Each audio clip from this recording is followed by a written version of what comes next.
जितने भी हमारे इंटेलिजेंस के चीफ है, मेरा उनसे निवेदन है, आप इस्तीफा दे दीजिए।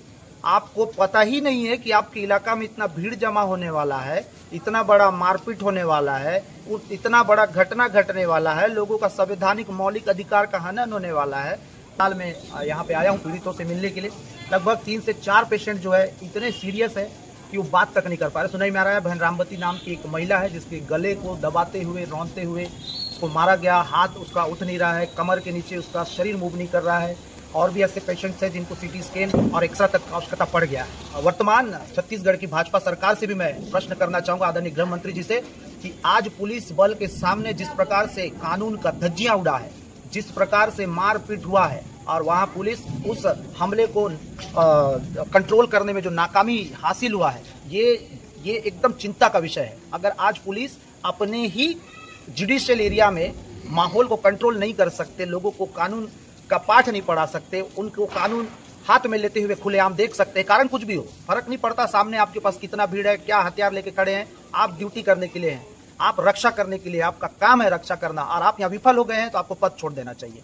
और यहाँ के इंटेलिजेंस के ऊपर भी हम प्रश्न उठाते हैं। अगर इतना बड़ा भीड़ जो जमा हुआ है, एक दिन में तो नहीं हुआ, आप 14 लोग को मारने के लिए हजारों की भीड़ में आ गए, ये कैसा इंटेलिजेंस है हमारा?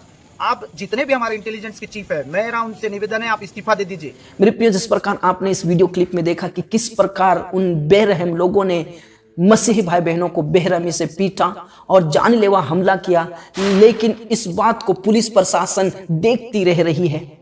छत्तीसगढ़ की जो सरकार है इस बात को वो देख रही है और भवानी भाई ने मुंह तोड़ जवाब दिया, अगर तुमको ड्यूटी करना नहीं आता है, तुमको लोगों को कंट्रोल में करना नहीं आता है, तो अपनी नौकरी छोड़ दीजिए। सचमुच में मेरे प्रियो, इन बेरोजगार लोगों के पास कोई काम धंधा नहीं है। ये लोगों को बेरहमी से पीटा गया है, इन लोगों को मारा गया है और यहाँ तक कि हॉस्पिटल में भी उनको भर्ती कराना पड़ा। मेरे प्रियो, मैं आपको बताना चाहता हूँ, बात रही हमारे मसीह भाई बहन जो पीटे गए हैं, जिन्हें मारा गया है, प्रभु ने उन्हें बहुत बड़ा प्रतिफल दिया है, क्योंकि वचन कहता है धन्य है वे लोग जो धार्मिकता के कारण भूखे और प्यासे हैं, परमेश्वर पिता उनके लिए बहुत बड़ा इनाम रखा हुआ है। लेकिन उन विरोधियों को मैं कहना चाहता हूं कि आपने जो प्रभु यीशु मसीह के लोगों के ऊपर हाथ उठाया है, जो यीशु मसीह के लोगों के ऊपर बेरहमी से पीटा है, आप लोगों की उल्टी गिनती शुरू हो चुकी है। आपने उन लोगों को नहीं बल्कि परमेश्वर के आंखों की पुतली को छुआ है, और जो आंखों की पुतली को छूता है प्रभु उसको दंड देता है। परमेश्वर बदला लेने वाला परमेश्वर है, परमेश्वर भस्म करने वाली आग है। जिन्होंने भी प्रभु के लोगों को मारा पीटा है, उनकी हालत अब बद से बदतर होने जा रही है। बस मैं इतना कहना चाहता हूं कि इन प्रियों को जो मारा पीटा गया, प्रभु उन्हें चंगाई देगा, उन्हें बड़ा प्रतिफल देगा। लेकिन जिन्होंने मारा, उनका कोई कह नहीं सकता उनका क्या हाल होगा, ये परमेश्वर जानता है। उन्होंने जो प्रभु यीशु मसीह के लोगों को मारा, प्रभु उसका बदला जरूर देगा। और मैं इन विरोधियों को कहना चाहता हूं कि आप इन प्रिय भाई बहनों को मार के पीट के आपने ये सोचा होगा कि हम मसीहत को। God bless you all of you.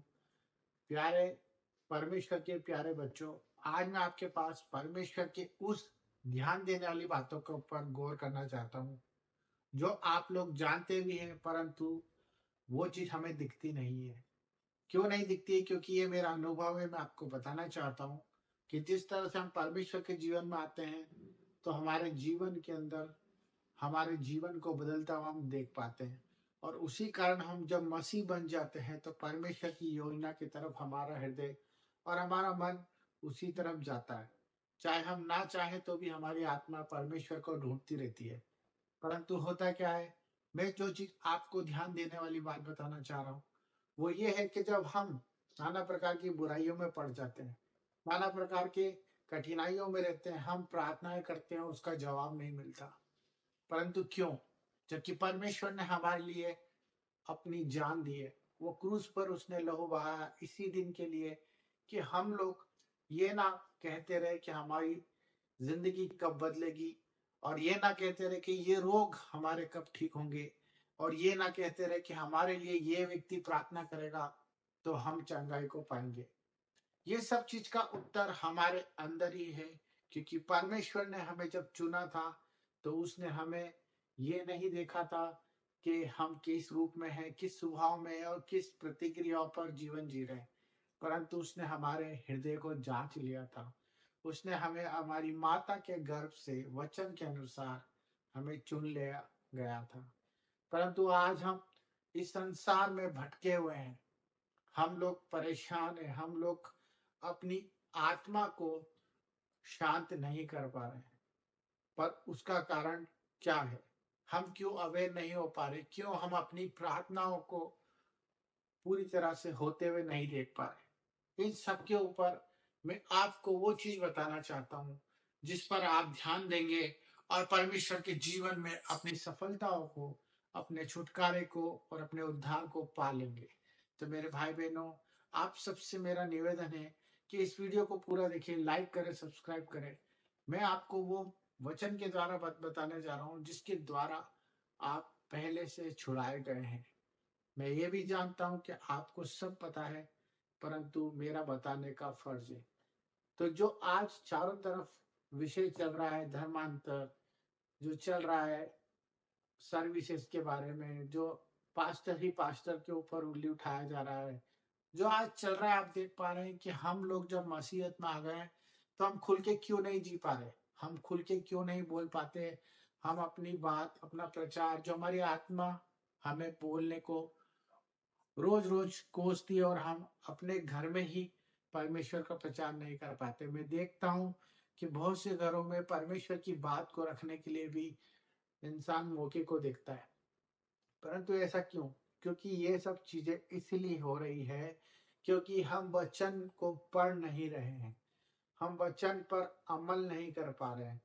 हम प्रार्थना तो करते हैं परंतु वचन में नहीं बढ़ पा रहे हैं, क्योंकि परमेश्वर का वचन यही कहता है कि जो वचन पे चलेगा वही उद्धार पाएगा। जिस तरह यीशु मसीह ने, जब उसकी परख हुई तो उसने सिर्फ यही कमांड की कि लिखा है कि जब उसकी रोटी की परीक्षा हुई, उसे राजवैभव दिखाने की बात हुई और उस पर ये बातें कही गई कि तू दंडवत कर और तुझे सब कुछ मिल जाएगा।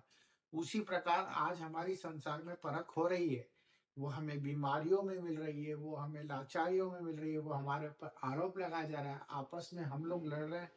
ये सब एक ही चीज का उदाहरण है कि हम अपना उद्धार क्यों नहीं पा रहे, क्योंकि हम वचन पर कमांड नहीं कर पा रहे। हमें वचन को सुनना भी है और वचन को बोलना भी है। हमें सुनने वाले कान तैयार करना है और देखने वाली आंखें। हमारे बोलने वाला जीव जो हमारे वचन के ऊपर और हमारे परमेश्वर की हर एक बात को सुनता है और परमेश्वर की हर बात को कहने वाला हो, लीडर होके चलने वाला बनना है। हमें वचन पर अमल करने वाला बनना है, तभी हम परमेश्वर की संतान और परमेश्वर के कामों को होता हुआ देखेंगे। यही हमारा जीवन है। अगर हम वचन को पढ़ेंगे और वचन पर चलेंगे तो मेरे भाई बहनों, आप जो प्रार्थना करेंगे वो सब पूरी होगी। God bless you. Thank you. जय मसीह।